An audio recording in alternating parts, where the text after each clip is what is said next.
everyone, this is Mrs. Larkins. I'm going to do a quick video with fraction review, and I'm just going to go over some basic things. Simplifying fractions, turning improper fractions into mixed numbers into improper fractions, and then how to write a whole number as a fraction. So if you're going to do this lesson, you will be writing 4 things down in your notes today. Alright, first of all, let's go over simplifying fractions. To simplify fractions, you need to find the biggest number that both the numerator and the denominator can be divided by. That's called the greatest common factor.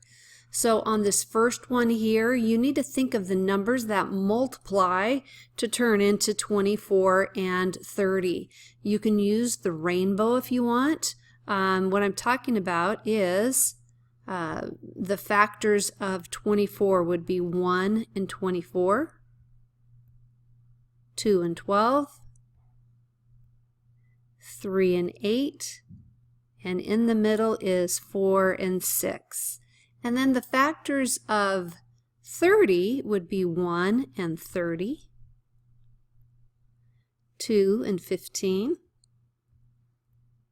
3 times 10, and let's see, 4 won't work, 5 times 6. And as soon as you get your middle one, you know you're done. So we need to look to find the biggest number that both of those can be divided by. And the biggest one is, let's see, 6 is common. It looks like a 6. So we're going to divide both of those by 6. So if I divide the numerator by 6, that would leave me a 4, sorry about that, and 30 divided by 6 is 5. So our answer to this one is 4 over 5. After a while, you'll get pretty fast with this.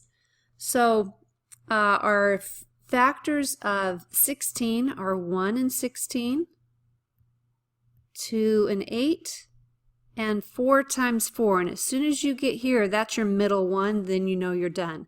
All right, let's do 1 and 40, 2 and 20, 3 does not work, 4 and 10, 5 and 8, and that'll be our middle one. So the biggest number that's the same looks like it is going to be an 8. So if we divide both of these by 8, we will get 2 and 5. Now, if you don't pick the greatest common factor, what's going to happen is you're going to have to divide twice. So let me show you what I'm talking about here. Let me divide by 2, for instance. If I just divide both of these by 2, I'm going to get 8 over 10. They're both even numbers, so I need to divide by 2 again.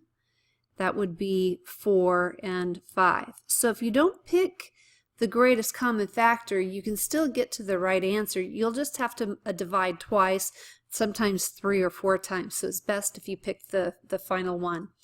Now, as a shortcut, I remember when I taught 5th grade, I used to tell my students, if you'll ask yourself these 3 questions, can I divide by 2? And the answer, if they're both even, is a yes. Can I divide by 3? And this is usually the ones kids forget about. And the easy one is, can I divide by 5? If both numbers end in 5 or 0, then it is divisible by 5. The one that you have to really look out for is this divisible by 3. The divide by 2 is easy because they're even numbers. So let's look at this one. I set this one up for this reason. They look like it's reduced. You know, you think 9 and 15, they don't have anything in common, but the one they have in common is that 3. So if I divide both of these by 3, I end up with 3/5. So these 3 numbers I think are the best to ask yourself when you're trying to decide if you can simplify. Can you divide by 2? Can you divide by 3? Or can you divide by 5? Greatest common factor is the best way, but if you just ask those 3 questions, you can usually find your answer. All right, let's jump to changing improper fractions to mixed numbers. So we're going to use division. If you remember, this fraction bar is really a division bar. And I'm going to show you something. Maybe you'll remember this. If you do this and you rotate it like a clock this way, if you turn it sideways, it's going to end up being 7 is going into 20, or 20 divided by 7.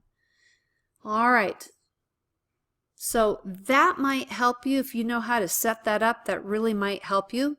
Next, we are going to go ahead and divide. 7 goes into 20. I like to write this one really big because that's going to end up being our whole number. 7 goes into 20 2 times, so 7 times 2 is 14. When we subtract, we get 6.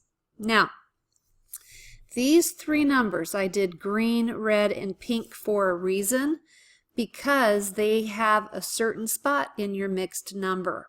So this 2, that is going to become your whole number.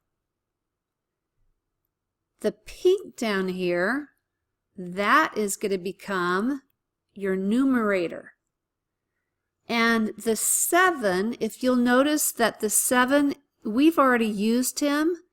The 7 is your denominator here, so this is going to end up being your denominator. So how do we write that as a mixed number? We put them all together. So 20 over 7, your whole number is 2. The numerator is 6, and your denominator is 7. So 20/7 equals 2 6/7. All right, concept number 3 is changing a mixed number to improper fractions. I just call it times plus. I don't know how else to say it except times plus. You start down at the 4, or your denominator, and you put a little times sign here and a little plus sign here, and you go around the world. Times plus. So you start with 4 times 2 plus 3, and that ends up being your numerator. Your denominator stays this 4. So 4 times 2 is 8, plus 3, that is 11. So 2 3/4 is equal to or equivalent to 11/4. All right, one more example, times plus.